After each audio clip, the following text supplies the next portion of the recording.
Greetings! We are going to look at this little girl and review what we covered in class about our basic healing and retouch tools. So, we downloaded this picture of the girl.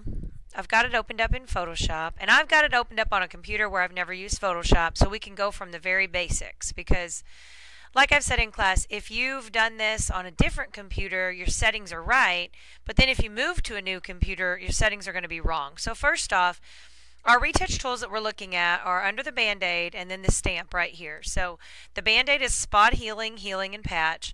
Spot healing and healing are the main two here. So spot healing brush, basically you can zap something, like say this circle with it, and it gets rid of it. However, notice that it does it to the background layer. So that is a destructive change. We don't want to do this destructively. So I'm going to undo, and I'm going to make a new layer. Now on this new layer, if I try to do it, it's not going to do anything. And I can click all day and nothing's going to happen. And the reason is you must have sample all layers checked if you want to do any of these tools in a non-destructive way.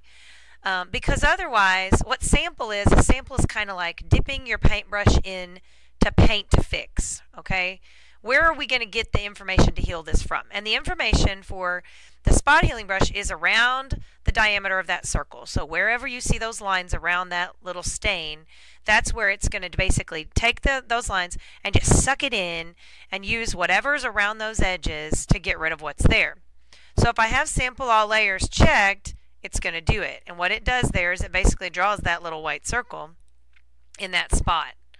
Now, as with any brushes, we can make it soft or hard, and that one looks a little rough. If you kind of look, it is a hard brush, although it still does a pretty good job of fixing that for us. But I've softened my brush now. I'm just going to do it again in another little area here, and you can actually click and drag and then let go on this. Just be careful, because like if I get close, if the edge of my circle is on this collar, it can mess up, and you could end up then with like pieces of collar there. Okay. And sometimes it starts to look a little bit kind of what I call smeary, so you want to be careful not to go overboard. You know, don't just draw long lines everywhere. Kind of just click, click, click, and let go here and there. Okay. So there's that example of that one. So I've kind of fixed some of those areas. Here's going to be a problem though, because I mean I can try to click that, but it just messes everything up. That one's not going to work. Okay, so there's my before and there's my after. Before and after. So I'm just going to call that spot. That's my spot healing. Alright, now I'm going to make another new layer, and I'm going to use my regular healing brush. The regular healing brush hides under the spot healing, and it is just a plain Band-Aid. Again, we have a sample.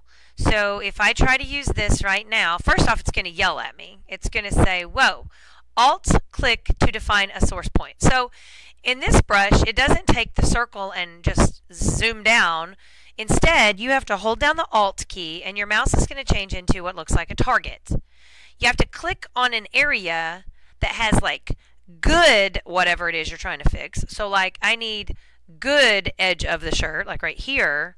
Or if I was doing a face, I need to find an area that doesn't have a blemish to fix the area that has a blemish. So here I'm going to hold down Alt right here in the middle of this and click.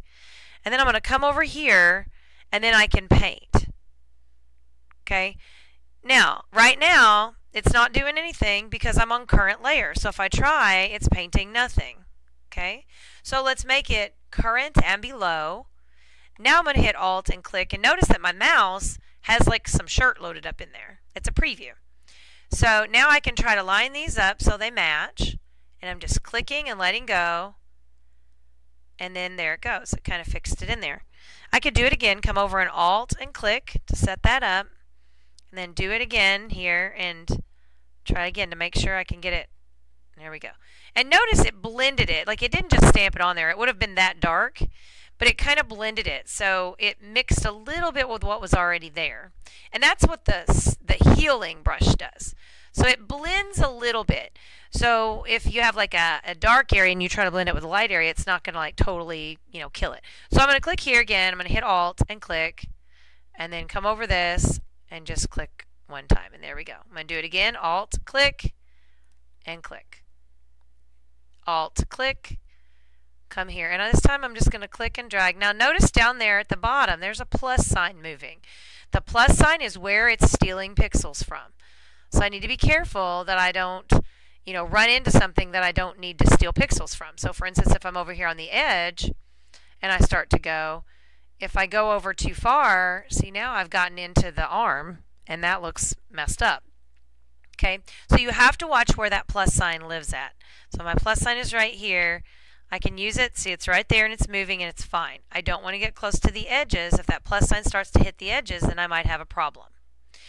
All right, now, the last one that we're going to look at is called the clone stamp.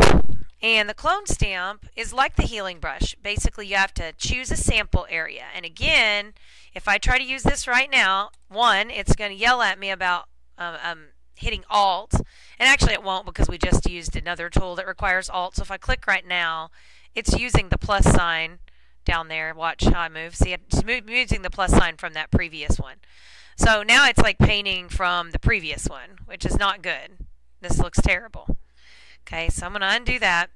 I want to set this to all layers, so it's looking at everything down here. Or you could do current and below. It's fine either way.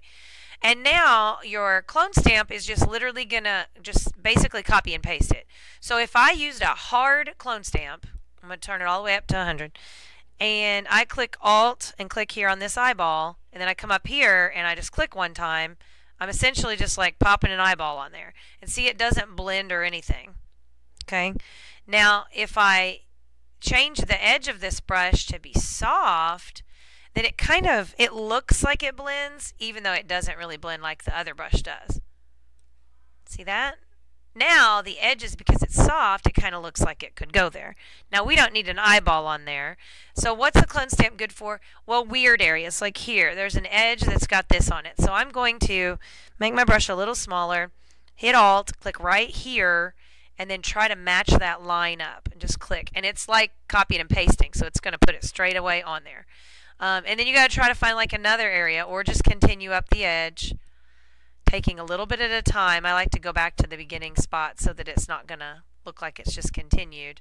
There we go. And then I might want to steal some pieces like here, just put down a piece, here, put down a piece, just so it doesn't look like it's all matchy-match, like that it's not exactly the same. Honestly, we don't know if these spots are hair or if these spots are cracks. It's kind of hard to tell. Now, some of these crack spots here, we definitely know are cracks in the photo. So I can hit down Alt down here and just kind of stay along the same line. Okay, and then Alt again, and then go along a different line. Alt and click. Just keep track of where that plus sign is at all times because you don't want to mess that up. Okay, let's zoom out and take a look here. She's looking pretty good. Now you'd have to decide what tools to go to here on the face. Again, edges of things, I say clone stamp. That seems to be the best for messing with edges. So I'm going to take the edge of this face right here, use a little bit of a bigger brush, and try to get that matched up in there. Then maybe take some of this from up here in the cheek. Now here's where the clone stamp is different. The clone stamp is just going to put it on there, so it's going to be like, see how this is getting really light? Well, that's because it's the clone stamp and not the healing brush. And the healing brush would try to blend that a little bit for me. But if I need an edge, I'm going to hit down Alt again here and click on this edge. Then I'm going to use that to get an edge. And it's going to be harder over here. I might be better off to go out to the dark area and steal from that side and work away from the face. You see what I'm saying? Instead of going from the face outward. Sometimes you have to think, oh, is it too weird to say outside the box here? All right, and then we've kind of got some areas here on the chin. This one I think I'm going to go to a healing brush. And so I'm going to Alt click here somewhere and just kind of paint out. Alt click. The healing brush is going to be a little more, smeary is the word I tend to use. So you have to be careful, and I like to work here on pixel level sometimes on these. Now this edge, going to need to be the clone stamp. You don't have to switch layers like I'm doing. I'm just doing it to keep it straight for you. All right, there we go. So that's better there on the edge. Okay, same thing up here at the bottom. We need to find a good straight area and use that clone stamp. There we go. It's pretty good. It's not great. You can use a tiny, tiny brush and paint in pixels, so I might go all the way down to almost a 1 even and just come over here and steal some of these pixels and just paint in with some pixels. You can do that too. Really, until you zoom out and look at it, you're not going to know how good or bad it looks. But that's coming along pretty well. So these curtains up here, that's going to be the ones that in class, I said it was important to use like either a healing brush or a clone stamp. Sometimes I'll use a clone stamp first and then come back at it with a healing brush. So like I can hit Alt and click on, down here where it's kind of okay, just to kind of get that line out of there. See?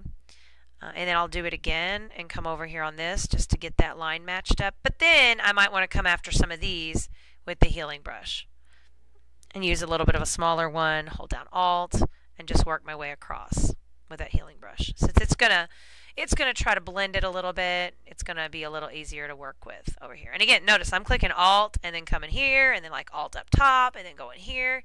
Don't just use them all from the exact same spot, because then you start to get patterns that show.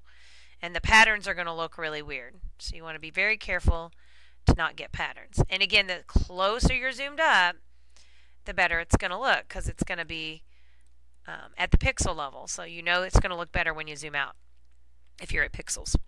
All right, that is kind of a quick version here of getting started on this girl. So continue working on her, and let's try to make her be the best little girl she can be. Good luck.